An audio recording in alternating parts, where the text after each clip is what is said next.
വ്യക്തിക്ക് ഒരു സ്ഥലത്തോട് സോൾട്ടായി ഉണ്ടാകുവാനുള്ള സാധ്യതയുണ്ട്. Person to place. ഒരു പ്ലേസിന് സോളൊന്നുമില്ല, എന്നാൽ നമ്മൾ അർത്ഥമാക്കുന്നത് ഡീപ്പായിട്ടുള്ള ഒരു റിലേഷൻഷിപ്പാണ്. നിങ്ങൾ തൃശ്ശൂർ സ്വദേശിയാകുന്നുവെങ്കിൽ നിങ്ങൾക്ക് തൃശ്ശൂരിനോട് ഭയങ്കര അടുപ്പമാണ്. തൃശ്ശൂർ വിട്ട് എങ്ങും പോകുമ്പോൾ നിങ്ങൾ ആഗ്രഹിക്കുന്നില്ല.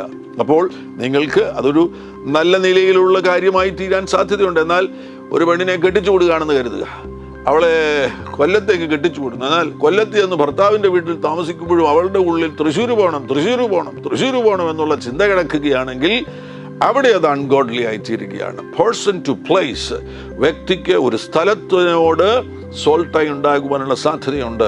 വ്യക്തിക്ക് ഒരു സംഭവത്തോട് സോൾട്ടായി ഉണ്ടാകുവാനുള്ള സാധ്യതയുണ്ട്. ഒരു ആക്സിഡൻ്റ് ഉണ്ടായി, വർഷങ്ങൾ കഴിഞ്ഞതിന് ശേഷവും ആ ആക്സിഡൻറ്റിനെ കുറിച്ചുള്ള ചിന്തകൾ നിങ്ങളെ വല്ലാതെ അലട്ടുകയാണ്.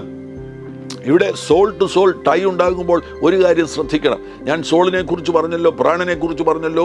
പ്രാണനിൽ 3 കാര്യങ്ങളുണ്ട്. ഒന്ന് മനസ്സിൻ്റെ പ്രധാനപ്പെട്ട ജോലി എന്താണ്? ചിന്തകളെ പുറപ്പെടുവിക്കുക എന്നതാണ്.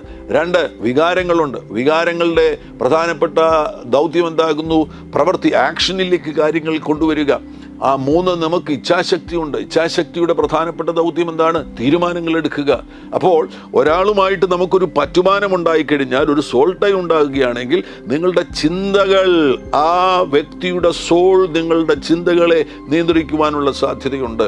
ആ വ്യക്തിയുടെ സോൾ നിങ്ങളുടെ തീരുമാനങ്ങളെ നിയന്ത്രിക്കുവാനുള്ള സാധ്യതയുണ്ട്. ആ വ്യക്തിയുടെ സോൾ നിങ്ങളുടെ ആക്ഷൻസിനെ തീരുമാനിക്കുവാനുള്ള സാധ്യതയുണ്ട്.